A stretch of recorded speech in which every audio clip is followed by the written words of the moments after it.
A very good morning to everyone. I welcome you back in the e-learning program organized by Sri Vidyadesh Vidya Sankul under the guidance of Dr. G.M. Suttaria sir. Today we are going to continue with our chapter number 1 of part 2 of subject SPNCC. This is our fifth lecture that we are going to continue. Now in the previous classes we have discussed about the procedure of share application, procedure of share allotment, and we saw the illegal share allotment and irregular share allotment. We saw the differences could be asked in your exam for almost 5 marks, so make sure that I hope that you all have made the notes and everything. Then we have seen the renunciation of shares. When suppose a person is having right shares, okay, they got the opportunity to get the right shares, all right, and they don't want to assess that right, so they will renounce it to somebody else, okay, वो किसी और को अपने वो rights दे सकते हैं, all right. So in that case that is called that they have renounced their rights.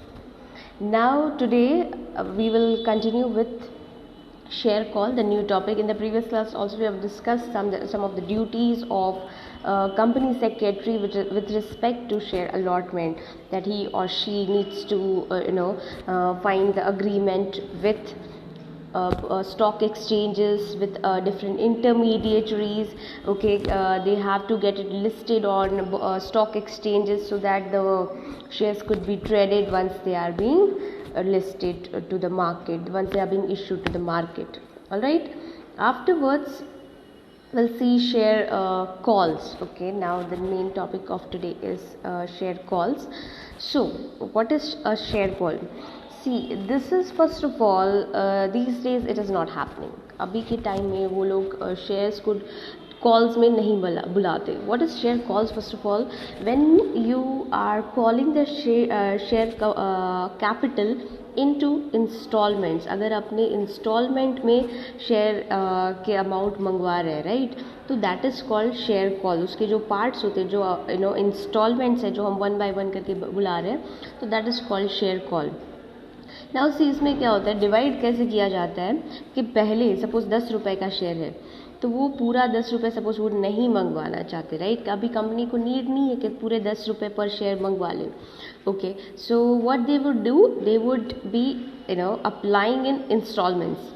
जैसे कि they feel like they want to just at the time of application they are calling 3 rupees, then at the time of allotment 2 rupees, फिर उसके बाद 5 रुपये तो utilise हो गए, बचे 5, तो वो जैसे वो इंस्टॉलमेंट में बुला रहे थे कि पहले 2 रुपीज़ बुलाए, first call, second call 2 rupees, third call 1 rupees. तो ऐसे करके अगर वो शेयर्स को डिवाइड करते, that is shares are being called in calls, okay. उनके कॉल्स बनाए गए हैं.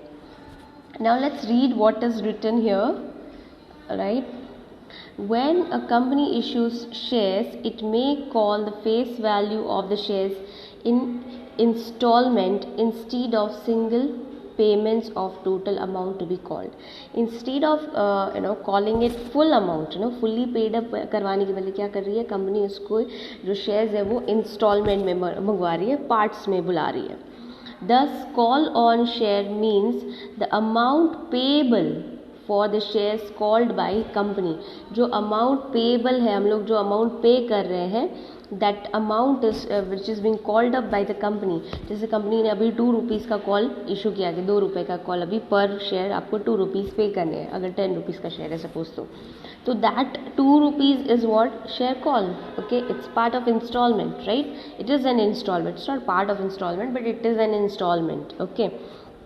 When a person makes an application to purchase shares and pays the application money, he is responsible to pay balance amount at the time of share allotment and on calls. कि अगर आप shares खरीदते हो जो fully paid up नहीं है, right, जो fully paid up नहीं है, अगर आप वो शेयर्स खरीदते हो तो उसके बाकी के जो इंस्टॉलमेंट्स है, जैसे एप्लीकेशन के टाइम में 3 रुपीज़ है, फिर 2 रुपीज़, फिर 2, फिर 2, फिर 1, ऐसे करके अगर शेयर्स डिवाइड करे हुए हैं, ओके, तो फिर आप you are liable to pay such amount, okay. आप लाइबल हो कि आप ये पूरा अमाउंट उनका पे करो. Right. If you will not pay your shares can be forfeited. आपके शेयर्स क्या हो सकते हैं, फोरफिट कर सकती है. कंपनी हैज़ राइट कि वो अगर आप इंस्टॉलमेंट उसके पे नहीं कर रहे हो तो वो आपके शेयर्स ले सकती है. ऐसा कंपनी के पास राइट होता है. And in your accounts also, in your 12th standard accounts part 2, अगर जिन लोगों ने बुक थोड़ी गो थ्रू करी है तो दे would be knowing that's a share capital नाम का एक चैप्टर है. पार्ट 2 में फर्स्ट चैप्टर ही है शेयर कैपिटल का. तो उसमें पूरा यही इससे रिलेटेड ही आएगा, वेयर एप्लीकेशन के टाइम पे जो अमाउंट आता है सपोज, तो उसकी एंट्रीज कैसे करनी है. फिर अलॉटमेंट के टाइम पे जो अमाउंट आता है उसकी एंट्रीज कैसे करनी है. फिर फर्स्ट इंस्टॉलमेंट आता है या सेकंड आता है या थर्ड आता है, तो जो भी इंस्टॉलमेंट्स आते हैं तो उसकी एंट्रीज कैसे करते हैं. फिर उसके बाद आएगा कि सपोज़ कोई ने इंस्टॉलमेंट नहीं पे किया, सपोज़ किसी ने फर्स्ट कॉल नहीं पे किया या अलॉटमेंट की अमाउंट नहीं पे की, तो at that time what they would be doing. Okay, तो वो सारी चीज़ें भी उसमें आपको एंट्रीज आप करना सीखोगे. Alright, so you should be knowing that in what cases shares can be forfeited. You should be knowing in what cases the installments are being called up. Okay, and how they are being called up. So एक चीज़ ध्यान में रखना कि installments कैसे होते हैं कि एक तो शेयर एप्लीकेशन होता है और एक अलॉटमेंट होता है. ये दो तो होंगे ही.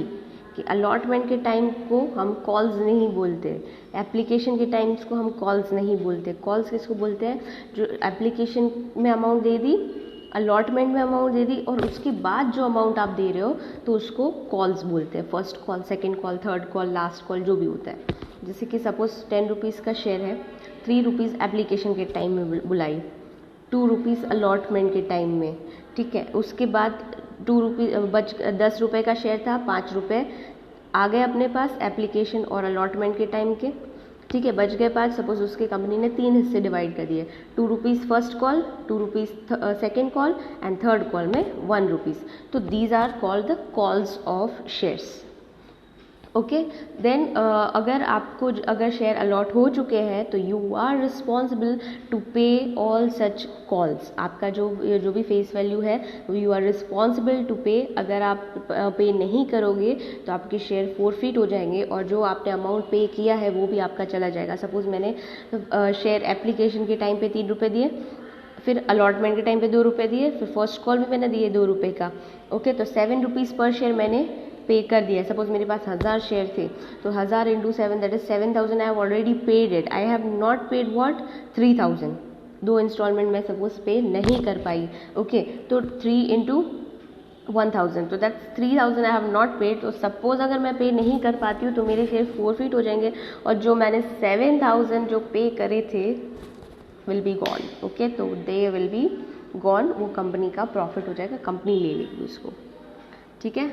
Afterwards, what it is written that he is responsible to pay the balance amount at the time of share allotment and on calls. allotment के टाइम पे भी उसको पे करना ही रहेगा और calls भी उसको पे करने रहेंगे. calls on shares means, okay, इसको अंडरलाइन कर लेना. calls on shares means the amount called up by the company from shareholders on shares not fully paid up. Fully paid up share होगा तो उस पर तो कोई गधा ही होगा जो इंस्टॉलमेंट देगा. क्यों देंगे, हमने ऑलरेडी जो चीज़ खरीद चुके हैं, हमने फुल पैसे दे दिए, फिर थोड़ी ना कोई उसका पेमेंट होता है. Right, so it is being done only on not fully paid up shares पे. ओके, इंस्टॉलमेंट किस पे आते हैं, जब हमने पैसे पूरे नहीं भरे होते तभी आता है ना इंस्टॉलमेंट. ऐसे ही तो नहीं आएगा. Okay, next one, it is next paragraph, it says it is responsibility of shareholders to pay the amount of calls on shares when called up by company in accordance to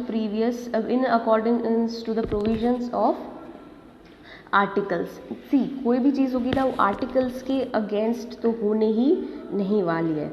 okay, articles of association में जैसे बोला है कि अगर articles में ऐसा बोल दिया है कि 3 महीने का डिफरेंस होना चाहिए 2 इंस्टॉलमेंट्स में, तो होना ही चाहिए. अगर वो नहीं होगा तो it will be the rights are considered as violated. Okay, वो ऐसे कंसिडर करेंगे कि आपने वो शेयर्स, वो राइट, वो जो प्रोविजंस है उसको आपने वायोलेट किया है.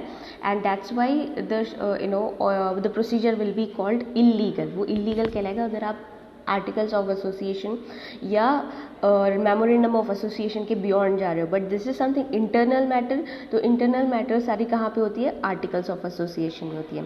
So that's why it is written, it is responsibility of share holders to pay amount of call on shares when called up by the company. वो रिस्पॉन्सिबल है, पर कब रिस्पॉन्सिबल है, when they have done it in accordance with articles of association। अगर provision of articles of association उन्होंने follow किए हैं तो आप रिस्पॉन्सिबल हो, पर अगर वही कंपनी वायलेट करी है राइट्स अपने, तो फिर तो फिर some compensation can be done, but mostly it doesn't happen like that. They just keep the provisions because they are even more aware, because they have such huge amount to be called up. Okay, afterwards what is written, if the shares are on joint or on joint not individual name, the responsibility to pay the call is held jointly। suppose एक मैंने और कोई मेरी friend ने या मेरी कोई siblings ने मिलके हमने शेयर्स लिए, तो we both are jointly responsible to pay the shares. Okay, कि ऐसा नहीं होगा कि किसी फर्स्ट शेयर होल्डर्स का या ऐसा कुछ नाम आएगा, दोनों इक्वली रिस्पॉन्सिबल रहेंगे कि उनको वो पे करना है, और अगेन अगर वो पे नहीं करेंगे तो उनके शेयर्स फॉरफिट किए जाएंगे। Okay, now the provisions of companies act regarding share calls. What companies act says, ये स्टार कर दो, ये आ सकता है तुमको 2 मार्क्स या 3 मार्क्स के लिए। Okay, there should be provision in the articles of company to make calls on shares. तो पहली चीज़, कंपनी कैसे भी, as I told you, can not go beyond articles of association, specially when it comes to internal matters. सारी internal matters जो होती है, they are being mentioned in companies act itself. So there should be provision. सबसे पहले तो companies act में ये provision होना चाहिए कि आर्टिकल्स ऑफ एसोसिएशन में ये प्रोविजन होना चाहिए कि आप शेयर्स को कॉल्स में बुला रहे हो और इंस्टॉलमेंट में आप उसको amount is being paid, your shares are not fully paid, that is being clearly defined. पर अभी के टाइम में क्या हो रहा है, अभी के टाइम में mostly not mostly I would say, but everywhere, nowhere is you will find that shares are being called in instalment. अभी ये कंसेप्ट पूरा वैनिश हो चुका है, but this is just for your knowledge that you should be knowing about this. Alright, so second one it says, turn on the page, you can reach to page number 92 of your book. Okay, so second point is calls on the same class of shares must be uniform without any bias। अभी जैसे company के अलग अलग shares होते हैं, right, कि कोई 10 rupees वाला शेयर होता है, कोई 20 रुपीज़ वाला शेयर होता है, तो उसके अलग अलग स्लॉट्स होते हैं। तो उसमें calls on the same class, जैसे सेम क्लास है, सपोज के 10 रुपीज़ वाले शेयर्स हैं, ओके, तो अभी उसमें कोई बायसनेस नहीं होनी चाहिए, जैसे कि उसके सारे शेयर होल्डर्स को इक्वली बोला है, जैसे कि उसके A B C D करके 4 शेयर होल्डर्स है सपोज फॉर एग्जांपल, हालांकि बहुत ज़्यादा होते हैं, पर सपोज के ये 4 शेयर होल्डर्स है, तो कंपनी ऐसे नहीं कर सकती कि चलो A अभी तो 2 रुपये का इंस्टॉलमेंट दे दे, B तो 3 का दे दे, C तो 1 का दे दे, D से ले नहीं बाद में ले लूँगा, तो ऐसे नहीं चलेगा। कोई there should be no biasness among these share holders. Okay, they should be equally paid up, right. Number 3 is a resolution must be passed in meeting of board of directors before making a call। हमेशा ये चीज़ भूलना नहीं, ये note भी करनी है, तो you can just note it down के बोर्ड ऑफ डायरेक्टर्स की मीटिंग में रेजोल्यूशन तो पास होना ही चाहिए before you make a call. As we have discussed in previously also, ये कंपनी सेक्रेटरी के हाथ को पावर्स कहाँ से आती है, it gets powers from board of directors. तो ये शेयर कॉल पैसे आप मंगवा रहे हो शेयर होल्डर से, तो ये कोई सस्ती वाली बात नहीं है भाई, इसको अपने को ध्यान रखना पड़ेगा, क्योंकि पैसे आते हैं ना तो रिस्पॉन्सिबिलिटी एनीवेज डबल हो जाती है। सो ये कंपनी सेक्रेटरी डिसाइड नहीं कर सकता कि उसको कॉल्स मंगवाने हैं कि नहीं, but only board of directors can authorised him or her that you need to now call up the shares। Okay, so keep that in your mind that resolution must be passed before you make a call। Okay, then demand notice of shares call must indicate the call, indicate the amount of call, time limit, place of payment and dates etc। कि अगर आप उनको call demand कर रहे हो, okay, तो फिर आपको अमाउंट कितना बुलाना है, अमाउंट ऑफ कॉल्स कितने टाइम में वो अमाउंट पे हो जाना चाहिए, वो कहाँ पे कैसी प्लेस ऑफ कॉल, मतलब whether it's going to be online payments और विद चालान और विद कैश पेमेंट, तो वो this is the place of payment of the calls. Dates कौन सी, by what date it should be starting and by what date it should be ending these kind of allotments, this kind of calls कब शुरू होंगे और कब ख़त्म होंगे, वो सारी चीज़ें डिमांड नोटिस में देना पड़ेगा ना. What is demand notice?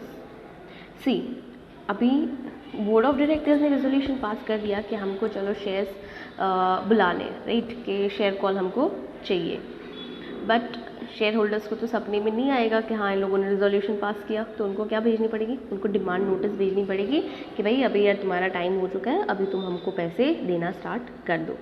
Okay, so that is called demand notice, कि जहाँ पे आप पैसे डिमांड करोगे कि अभी कॉल्स के अमाउंट आप देना स्टार्ट करो. ठीक है. Number 5 is share transfer and voting rights of the members can be suspended till till the call money is paid. देखो ये बहुत important है. Share rights, share transfer and voting rights. what is share transfer, what is share, what is voting rights? See, any shareholders, the equity shareholders, I would say, equity share holders के पास कुछ rights होते हैं. The very important right is voting right. Company के जो equity share holders होते हैं वो decision making में पार्ट ले सकते हैं, because they are the ultimate owner of the company. Okay, तो उनके पास एक राइट होता है which is called voting rights, कि उनको कंपनी जो भी डिसीजन लेती है ना, तो उसका वोटिंग करवाती है कि भाई आप इसमें अग्री करते हो कि नहीं करते हो, दिस इज़ राइट और नॉट. तो ये उसके लिए आप वो आपके पास जितने शेयर होते हैं ना उसके प्रपोर्शनेट में आप उसमें वोट कर सकते हो. मेरे पास 10 शेयर्स है और आपके पास 20 शेयर्स है, तो 20 वाले के ज़्यादा एम्फेसाइज करेंगे क्योंकि नंबर ऑफ़ शेयर्स आपके पास ज़्यादा है. तो उसके अकॉर्डिंग ना शेयर्स आपके पास वोटिंग राइट्स होते हैं कि आप कंपनी के डिसीजन में वोट कर सकते हो. फिर आप शेयर ट्रांसफ़र कर सकते हो. Suppose now I am in the shortage of funds, I want to get it encashed, so I will give it to somebody else, I will sell it to somebody else. That is called share transfer. Next हमारा एक पूरा chapter है transfer and transmission of the share. तो in that you will understand in detail कि कैसे shares को transfer किया जा सकता है. So share transfer and voting rights जो है वो बहुत इंपॉर्टेंट राइट्स है as a part of share holder. So of these members can be suspended till call money is paid. अगर जब तक आप कॉल मनी पे नहीं करोगे तो आप शेयर ट्रांसफ़र भी नहीं कर सकते हो और आप वोटिंग राइट्स भी यूटिलाइज कर सकते नहीं हो. अगर सपोज़ कि आपने पे नहीं किया तो फिर डेफिनेटली आपके ये राइट्स सारे खतरे में तो है. Okay, amount number 6 is amount of calls on share received is deposited with bank by opening a share call account. जैसे escrow account खोल रहे थे ना schedule बैंक में, यहाँ पे आपको share call account खुलवाना पड़ेगा ताकि जो ये अमाउंट आ रहा है वो सेपरेट रहे. Number 7 is there should be an interval of at least 1 month between the payments of 2 installment. ये चीज़ underline कर दो because it could be asked in your exam that what should be the minimum intervals between 2 installments. So you should be knowing it should be 1 महीने का difference तो भाई होना ही चाहिए. क्या तो फिर या तो फिर 2 इंस्टॉलमेंट कर ही क्यों रहे हो, अगर 10 दिन बाद तुमको फिर से दूसरा इंस्टॉलमेंट मंगवाना है, ओके, तो फिर कोई मतलब नहीं है ना, इतना पैसा कोई कैसे अरेंज करेगा. सो इट्स बेटर या तो पूरा मंगवा दो या तो फिर भाई टाइम दो हमको. तो एटलीस्ट 1 महीने का तो डिफरेंस होना चाहिए 2 इंस्टॉलमेंट जब शेयर्स के बुला रहे हो. ठीक है, ये छोटी छोटी चीज़ें हैं जो बहुत आएगी और ये सब्जेक्ट में तो बाबा बहुत ज़्यादा तुमको दैट इसमें कितने डेज चाहिए, कितने डेज़ का नोटिस चाहिए, ये तो टाइम लिमिट ना थोड़ा ज़्यादा होएगा. तो make sure that at the end of chapter एक नोट्स बना दो कि चलो 2 इंस्टॉलमेंट का डिफरेंस 1 महीना, नोटिस पीरियड कितना देना पड़ेगा ये चीज़ का 30 डेज़ का, कितना किसी का 15 डेज़ है, किसी का 7 डेज़ है. तो ऐसी बहुत सारी चीज़ें ये चैप्टर्स में आएंगी. तो हर चैप्टर के एंड में ये जो टाइम पीरियड वाला फंडा है ना वो तुम लिख दो. तो तुम जब एग्ज़ाम के लिए प्रिपेयर करोगे ना तो तुमको बहुत ईजी रहेगा कि ये MCQs में तुम्हारे एटलीस्ट मार्क्स नहीं जाएंगे. ये 1 मार्क और MCQs are going to be full of these time periods. कितना डिफरेंस होना चाहिए, कितने पहले नोटिस देना चाहिए, तो हर जगह ऑप्शंस यही होंगे 7, 14, 1 मंथ 3 मंथ्स, ऑलमोस्ट सब में यही होगा। तो अगर अपने पास लिस्ट होगा ना तो थोड़ा ऐसे रिकॉल करते जाएंगे फिर रट जाता है, फिर पूरा उसमें कोई प्रॉब्लम नहीं आता है। अगर पहले से ही ऐसी प्रैक्टिस करें ना तो इट विल बी डन। ठीक है, next it is number 8, it is the company can charge interest on call amount not received in prescribed time limit. However, directors can waive such interest partially or fully. Okay, क्या हो सकता है कि suppose कि अगर आपको instalment आप पे नहीं कर पा रहे हो तो कंपनी शायद के ऊपर इंटरेस्ट चार्ज करे, और वो भी आर्टिकल्स ऑफ एसोसिएशन में दे ही देते हैं कि अगर कोई शेयर होल्डर्स इंस्टॉलमेंट पे नहीं कर पाता है तो उसको इतना तो इंटरेस्ट देना ही पड़ेगा, अदरवाइज सारे लोग पैसे बाद में ही देंगे, चलो इसमें कोई पेनल्टी नहीं है, कोई इंटरेस्ट नहीं है तो फिर टाइम पे क्यों देंगे, है ना। तो बहुत जनों की ऐसी मेंटालिटी भी होती है डेफिनेटली, और तो that's why to save such kind of things what they do कि एक इंटरेस्ट का अमाउंट दे देते हैं, परसेंटेज दे देते हैं कि इतना इंटरेस्ट लगेगा अगर आप शेयर प्रिस्क्राइब टाइम लिमिट में कॉल्स उसके नहीं पे करते हो। हाउएवर डायरेक्टर्स के पास ये राइट है कि सपोज उनको कोई लगता है कि नहीं ये जेन्यूनली इसने ना नहीं पे करा, उसके पास नोटिस ही नहीं गया था या उसका एड्रेस चेंज हो गया था, तो अगर डायरेक्टर को ये लगता है कि उस जेन्यून आदमी है यार, नहीं इसको तो नहीं ये सही है कि इसने नहीं पे करा तो उसका रीज़न है, तो उसके पास अगर वैलिड रीज़न है ना तो directors can wave such interest, और फुल्ली या पार्शली वो जैसे भी उसको सही लगेगा they can just make it and done. Okay, वो वेव कर सकते हैं। ठीक है, now next this was about the share calls. Okay, अभी इसकी प्रोसेस क्या करेंगे, अगेन प्रोसेस आई है, अगेन आपको उसकी प्रोसेस के पॉइंट बराबर से याद करने पड़ेंगे, और प्रोसेस का अगेन नेक्स्ट फंडा सारे पॉइंट्स लाइन में आने चाहिए, इधर उधर होने नहीं चाहिए। अभी एक उसका ट्रिक बता देती हूँ, that what you can do is you can draw it. Okay, draw कर दो कि एरोज बना के, जैसे I show you I don't know if I could show you properly और नॉट। जैसे ये फर्स्ट पॉइंट है, वो लिख दिया, जैसे मैं 1 लिख रही हूँ ना, तुमको फर्स्ट लिखना है, फिर 2, फिर एरो बना दो, फिर 3, थर्ड पॉइंट यहाँ लिख दिया, ये 4th, ये 5th, एंड सो ऑन। तो ये तो मैंने थोड़ा इतना मैसी है बोर्ड वर्क है, जितना तो क्लियर नहीं होगा, पर इस वे में तुम हर एक प्रोसीजर्स के ये एक ऐसे तरीके से हो गया। फिर another way is like first point यहाँ लिखा, एरो बनाया, सेकेंड लिखा, एरो बनाया, थर्ड लिखा, एरो बनाया, फोर्थ लिखा, and so on. You can just make it in graphic form, या तुमको टेबल ड्रॉ करके लिखना है तो टेबल ड्रॉ करके लिखो। तो क्या होता है ना, सी एक बात बता रही हूँ, जैसे कोई चीज़ मैंने तुमको कोई स्टोरी बताई हो, ओके, तो तुमको इतनी याद नहीं रहेगी कुछ टाइम के बाद, but if I have shown you movie कैसे याद रह जाती है। सो से वाई, बिकॉज वो क्यों याद रही, क्योंकि यू हैव विजुअलाइज्ड इट, तुमने देखा उसको। तो जो चीज़ तुमने कोई चीज़ का पिक्चर देखा हो ना, और कोई सी चीज़ के बारे में सुना हो, तो तुमको पहली चीज़ क्या याद रहती है, जो तुमने देखा हो। अपनी आइज़ बहुत पावरफुल होती है ईयर्स से। सो अगर आपने कोई चीज़ देखी है ना तो तुरंत आप कैच कर पाते हो उसको। ओके, तो सेम वे यहाँ पे भी what we have to do is we can draw such things so that जब तुम एग्ज़ाम में भी कई बार भूल जाओगे ना, तो you would have such kind of visions कि तुमको याद आएगा कि हाँ मैंने ये ऐसे ड्रॉ किया था, और इसमें कोई पॉइंट अभी मुझे लग रहा है कि मिसिंग है, कोई पॉइंट मुझे लग रहा है कि मैंने उल्टा सीधा कर दिया, तो वो तुमको तुरंत याद आने लगेगा। अभी तुमको ये रियलाइज़ नहीं होगा, पर जब तुम एग्ज़ाम में बैठोगे ना, या टेस्ट देने बैठोगे ना घर पे, या फिर स्कूल होपफुली आने लगो तो फिर तुमको तब रियलाइज़ होगा। Okay, so make sure that you do that. Okay, draw कर दो, स्पेशली प्रोसीजर्स होती है ना, उसमें तो ड्रॉ करना ही पड़ेगा, क्योंकि उसमें चांसेस है कि अपने पॉइंट्स भूल जाए बीच बीच में। थ्योरी लर्न करना इज़ लिटिल डिफिकल्ट, सो पर उसको अलग अलग ट्रिक्स के साथ लर्न करोगे तो it will be very easier for you. Shall we start? चलो, procedure of making share call. A company can make call on shares by observing statutory provisions and provisions of articles. Okay, सारे companies act के और सब provisions को ध्यान में रख के और स्पेशली आर्टिकल्स ऑफ एसोसिएशन को ध्यान में रख के company has to make a call. For this purpose, the company is required to follow certain procedure as under. नीचे दी गई जो प्रोसीजर है वो फॉलो करनी पड़ेगी. रेजोल्यूशन रिगार्डिंग शेयर कॉल, सबसे पहले तो बोर्ड ऑफ डायरेक्टर्स की परमिशन लेनी है और वो रेजोल्यूशन पास करना है, तब भी आपका शेयर रजिस्ट्रेशन तभी आप शेयर कॉल्स बुला सकते हो. Resolution for making call is required to be passed in meeting of board of directors. Board of directors की मीटिंग में ये रेजोल्यूशन पास होना चाहिए. Okay. The resolution should contain information about call per share and the last date of the payment.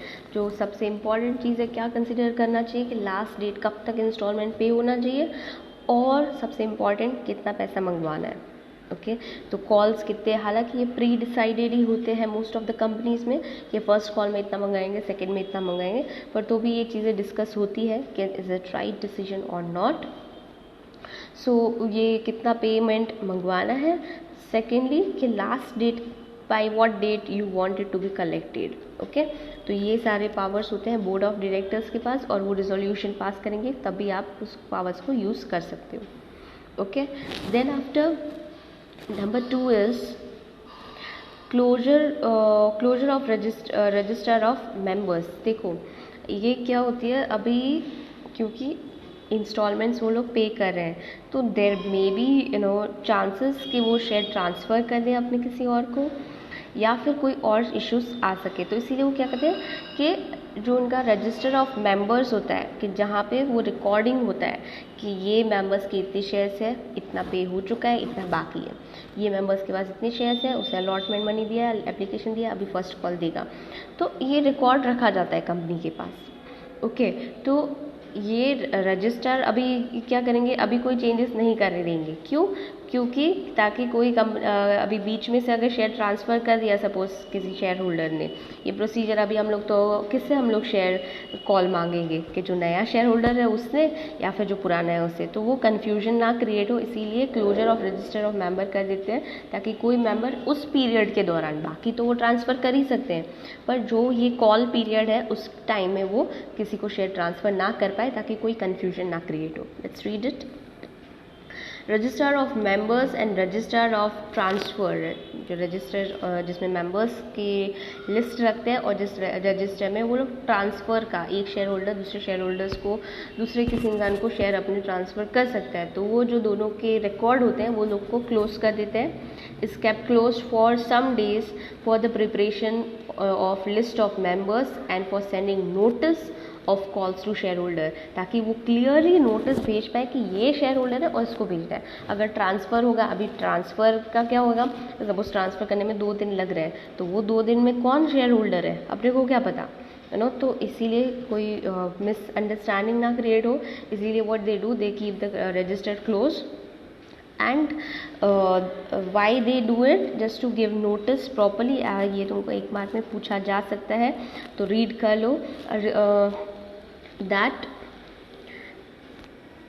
register of members and register of share transfer, why they are being kept closed, so they are being kept closed, is kept closed for some days for what, for the preparation of list of members के list की preparation के लिए, and sending notice of call, demand notice जो मैंने बोला ना, to share holders, इसलिए वो बंद करी जाती है ताकि नोटिस भेज पाए और मेंबर्स की लिस्ट बन पाए. A notice should be given in newspaper 7 days before the closure of register of members and register of share transfer. अभी जैसे आपने तो क्लोज कर दिया, मुझे कैसे पता चलेगा एज अ शेयर होल्डर कि आपने ये रजिस्टर बंद कर दिया है. ओके. तो before I close the register, okay, before the company close the register, company has to give notice in the newspaper कि अभी हम लोग ये दिन से ये दिन तक हमारा जो रजिस्टर ऑफ मेंबर्स और रजिस्टर ऑफ ट्रांसफ़र है वो हम लोग क्लोज करने वाले हैं, तो जिसको भी जो भी काम है वो निपटा दो, ऐसे करके एक नोटिस दे देना होता है. ओके. So that notice is to be given 7 days prior to such closure. Suppose आज मुझे क्लोज करना है तो मुझे मिनिमम 7 दिन पहले, 8 दिन पहले दे सकते हो, 10 दिन पहले भी दे सकते हो. तो ये सारी चीज़ें आपको करनी रहेगी. You know 7 days before the notice should be given to share holders. All right. Now third one, it is So third point is preparation of list of calls on shares. A call list is prepared after closing the register of members, which is obtained, which contains the following details. See, first of all, what will be then that first of all is resolution is being passed. पहले board of directors resolution pass कर लेंगे. Okay, उसके बाद जो membership का register होता है that is been closed.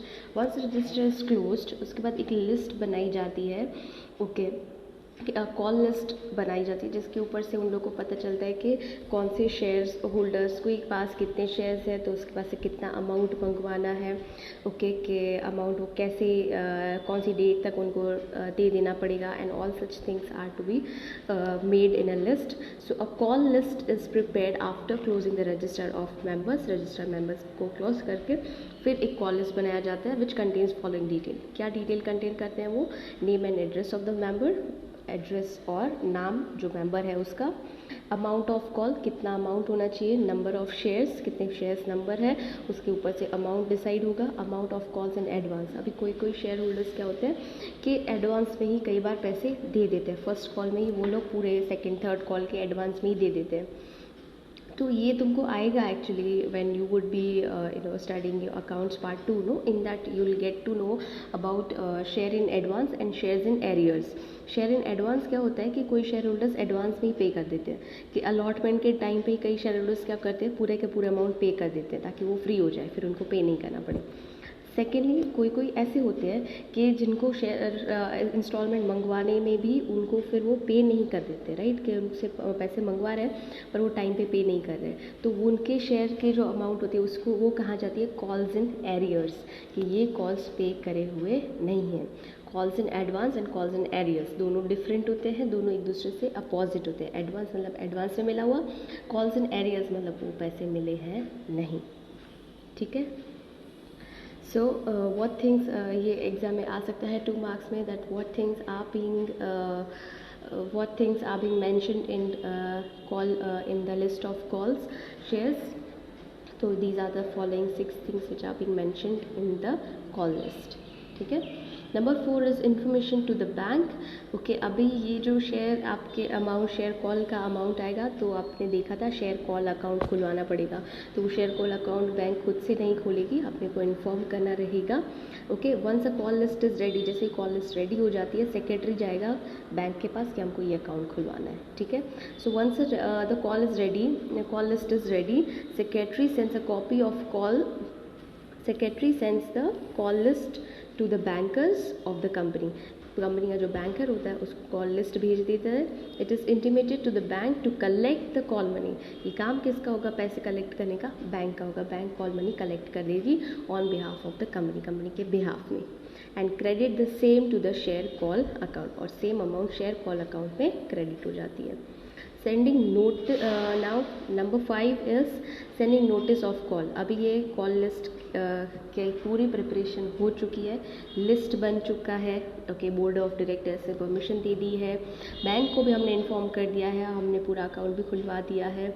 Okay, तो अभी लास्ट चीज़ हम अभी आएंगे कि अभी हम लोग इंटीमेट करें ये सारी चीज़ें टू शेयर होल्डर्स को. Okay, sending notice of call. अभी हम लोग जैसे सब हमारी तरफ से प्रिपरेशन हो गया है, अब हम शेयर होल्डर्स को बता सकते हैं. So a letter informing the amount of calls to be paid. Okay, एक लेटर लिखेंगे जिसको बोलते हैं डिमांड लेटर. ओके, हमने देखा था. So letter informing the amount of call to be paid is send to every members by registered post. Registered post से ही सबको भेजनी है because that's an authenticate organisation. Okay, to every members of registered post after preparation of list of calls on shares. जैसे list of shares calls की prepare हो गई है तो वो उनको भेज दी जाती है पूरे शेयर होल्डर्स को. This letter is called notice for call. इसको बोलते हैं नोटिस फॉर कॉल और डिमांड नोटिस भी बोल सकते हैं. The notice must reach the members 14 days the prescribed date of payment of call money. Okay, 14 days before. Okay, जिस दिन पेमेंट करना है उसके 14 दिन पहले, मिनिमम बोल रही हूँ, maximum 15, 16, 17 it could go, but 14 दिन तो मिनिमम पहले उसको नोटिस आ जाना चाहिए कि भाई तुमको ये अमाउंट पे करना है. ओके, so make sure that the notice should be given before 14 days. अब ये क्वेश्चन तुमको 1 मार्क या MCQs के फॉर्म में आ सकता है. Before how many days before the notice should be given to share holders. So it should be 14 days prior notice should be given. तो ये तुम लोग भी ध्यान रखना कि ये नोट डाउन कर लो. And as I told you at the end of the lesson you should make a note of it कि चलो एडवांस नोटिस इतने दिन का देना है, 30 डेज़ की क्या लिस्ट है कि ये करना होता है. तो ये सारी अभी से ही नोट डाउन करोगे तो it will be really helpful to you. Okay, next point it is payment of calls on share. Shareholders pay the amount of call to the bank within 14 days of receipt of notice of share call as it is informed. ये 14 दिन minimum notice period होना चाहिए और उसके बाद से ये लोग पैसे पे करना स्टार्ट करेंगे. Bank credits the call money receive to the accounts of calls on shares. Bank क्या करती है, रिसीव करती है मनी बैंक शेयर होल्डर्स से and retains the pay in slip and returns the notice and the receipt to share holders. Pay in sleep generate करती है, पे in sleep जाती है कंपनीज को और शेयर होल्डर्स को जाती है रिसीट. ओके, रिसीट और नोटिस वो शेयर होल्डर्स को चली जाती है और पे इन स्लीप होता है वो कंपनी को बैंक देती है कि हाँ ये लोगों के पैसे मेरे पास आए हैं तो उनकी ये पे इन स्लीप है. Okay, then after bank sends pay in slip to the company. उसके बाद बैंक अपनी जो ये पे इन स्लीप होती है जो हर शेयर होल्डर्स के लिए जनरेट के नाम के ऊपर जनरेट की गई होती है वो उनको कंपनी को वापस कर देते हैं. ओके, शेयर होल्डर्स को क्या मिलता है, नोटिस और उसकी रिसीट मिलती है कि आपने पैसे पे कर दिए और कंपनी को मिलती है पे इन स्लीप. ओके, कि जिसके ऊपर से कंपनी में रिकॉर्ड बनाती है कि हाँ ये शेयर होल्डर से मेरे को पैसे दे दिए. Okay, number 7 is last point, recording of call money received in call list.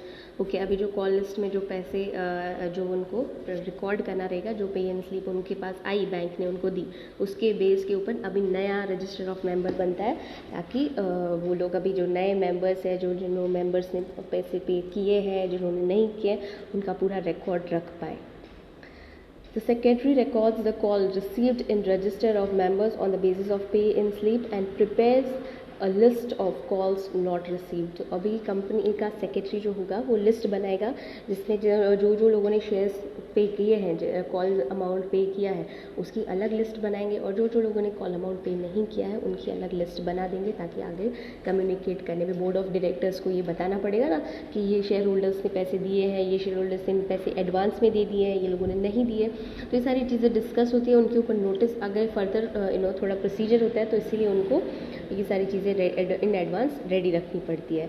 This list is then presented to board of director for further action. कि किसी ने एडवांस पे किया है तो उसको इंटरेस्ट भी देना पड़ता है, ऐसे ही वो नहीं देता advance.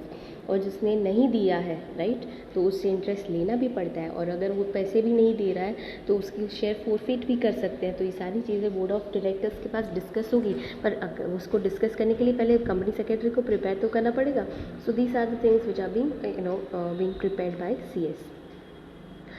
Then after it is these are the 7 steps to be followed to call a share, to call the share amount. Okay, share amount अगर कॉल अमाउंट उनको मंगवाना है तो ये चीज़ें फॉलो करनी पड़ेगी. पहले बोर्ड ऑफ डायरेक्टर्स के साथ डिस्कस करना पड़ेगा, रेजोल्यूशन पास करना पड़ेगा, फिर रजिस्टर ऑफ मेंबर क्लोज करना पड़ेगा, उसके बाद कॉल लिस्ट तैयार होगी, फिर बैंक के साथ इन्फॉर्म करना पड़ेगा, बैंक को बोलना पड़ेगा अकाउंट खोलो. अकाउंट खुल गया, अभी हम वो चीज़ की नोटिस दे देंगे सारे मेंबर्स को. ओके, अभी वो चीज़ की नोटिस कितने दिन पहले देनी पड़ेगी, 14 दिन पहले देनी पड़ेगी. ओके, फिर पेमेंट मिलेगा तो उसका पे इन स्लिप हम कंपनी को मिलेगी बैंक की तरफ से. बैंक पे इन स्लिप के बेस के ऊपर सेक्रेटरी एक लिस्ट बनाएगा जिसमें होगा कि किसने अमाउंट पे किया है, किसने अमाउंट नहीं पे किया है, और वो सारी चीज़ें डिस्कस होगी बोर्ड ऑफ डायरेक्टर्स के साथ. तो this way you can learn it. And closure of register of member की नोटिस 7 दिन पहले न्यूज़पेपर में आ जानी चाहिए. ठीक है. Now regarding this company secretary की क्या ड्यूटी है, क्योंकि this subject is all about company secretary, so we should be knowing that what duties a company secretary has to pay, has to pay while doing such things. Okay, so there are 6 duties basically that one by one we'll discuss. First is verifying the provision of articles of association of the company regarding making calls. पहली बात तो आपके articles of association में ये चीज़ होनी चाहिए, तभी जाके आप ये शेयर कॉल्स में बुला सकते हो, otherwise you can not do it. So first thing is to check your articles of association. तो कंपनी सेक्रेटरी को पहले अपना आर्टिकल्स ऑफ एसोसिएशन पढ़ना पड़ेगा. अगर उसमें प्रोविज़न नहीं है तो you need to alter your articles of association. Number 2 is to get the resolution for making calls passed in the meeting of board of directors. तो ये resolution जो board of directors में के बीच में पास होता है वो भी CS को ही पास करना पड़ेगा, उसको ही प्रिपेयर करना पड़ेगा, उसी को board of directors की मीटिंग कंडक्ट करनी रहेगी और उसी को ही फिर ये चीज़ें डिस्कस करनी रहेगी बोर्ड ऑफ डायरेक्टर्स के साथ. ठीक है. Afterwards turn the page, come to page number 93. Next duty is issuing the notice in newspaper 7 days before closure of register of member and register of share transfer before making call. तो as such it was discussed कि register of transfer और register of members close किया जाएगा और वो close करने की notice newspaper में 7 दिन पहले देनी होती है. और वो भी कैसा होता है पता है, एक इंग्लिश न्यूज़पेपर में देनी होती है और एक वल्नरेबल लैंग्वेज में. कि सपोज़ कंपनी की ऑफिस है गुजरात में, हेड ऑफिस गुजरात में, तो कंपनी गुजरात की गुजराती लैंग्वेज में के न्यूज़पेपर में भी देगा एक नोटिस, और एक इंग्लिश न्यूज़पेपर है जो पूरी कंट्री में, जैसे times of India, economic of India है, तो ये सारी चीज़ें भी उसमें भी वो नोटिस देनी पड़ेगी उसको. ठीक है. तो ये तो बात की बात है, पर अभी के लिए यू हैव टू रिमेंबर कि एटलीस्ट 7 डेज प्रायर न्यूज़पेपर में नोटिस आ जानी चाहिए. Number 4 is preparing list of members whose calls are in arrears, मतलब जिसने कॉल्स पे नहीं करे हैं, और ताकि and sending notice to each such share holders. तो पहले तो उसको लिस्ट बनानी पड़ेगी कि कौन से शेयर होल्डर्स से पैसे पे नहीं करें, उसको कॉल्स एंड एरियर्स नाम के अकाउंट में उनका नाम ट्रांसफ़र होता है, और वो उसको फर्दर नोटिस भी दी जाती है कि भाई आपने पैसे क्यों नहीं भरे हैं, इंस्टॉलमेंट का टाइम हो चुका है, आपने why you have not paid. ठीक है. Number 5 is opening a bank account for collecting amount of calls on share call account जो हमने देखा था, calls on share account with bank. Okay, that is to be opened by company secretary itself. Okay. Then number 6 is making a note of call money received in register of members based on the pay in slip and preparing list of members from whom call money is not received and presenting the same before board of directors. Company bank के पास से पे इन slip की details ले लेनी है कि किन लोगों ने शेयर्स पे करे हैं. ओके. जिन लोगों का आ गया उसकी लिस्ट बनेगी, और जिन लोग के पैसे आ गए ना, वो लोग की डिटेल्स भी बोर्ड ऑफ डायरेक्टर्स के साथ डिस्कस होती है कि ये लोगों ने शेयर्स के अमाउंट पे किए हैं, ये लोगों ने शेयर के अमाउंट पे नहीं करे हैं. तो ऐसा नहीं है कि सिर्फ कॉल्स एंड एरियर्स वालों की लिस्ट CS के पास होंगे, पर जो कॉल्स पे कर चुके हैं या जिन्होंने एडवांस में भी कॉल पे करा है तो उनकी डिटेल्स भी कंपनी सेक्रेटरी के पास होनी चाहिए. Okay, so this was about calls on shares topic. In the next class, tomorrow's class, we'll be doing share forfeiture. Okay, forfeiture कैसे करना है shares को, what is the meaning of forfeiture, that we will be discussing in the next class. I hope today's class you understood what is share calls. If you have not, then you can just do call me up and sort their doubts. Okay. So up till this we are keeping. इसके related जो भी question answers है, homework अभी universal एक ही है कि ये जो जैसे ही वर्क कंप्लीट हो जाता है उसके रिलेटेड जो भी टॉपिक है, आज जैसे कॉल्स ऑन शेयर के रिलेटेड जितने भी क्वेश्चन आंसर्स है एक्सरसाइज में, you have to do it. Okay. So up till this we are keeping everyone. Thank you for watching. Have a nice day ahead.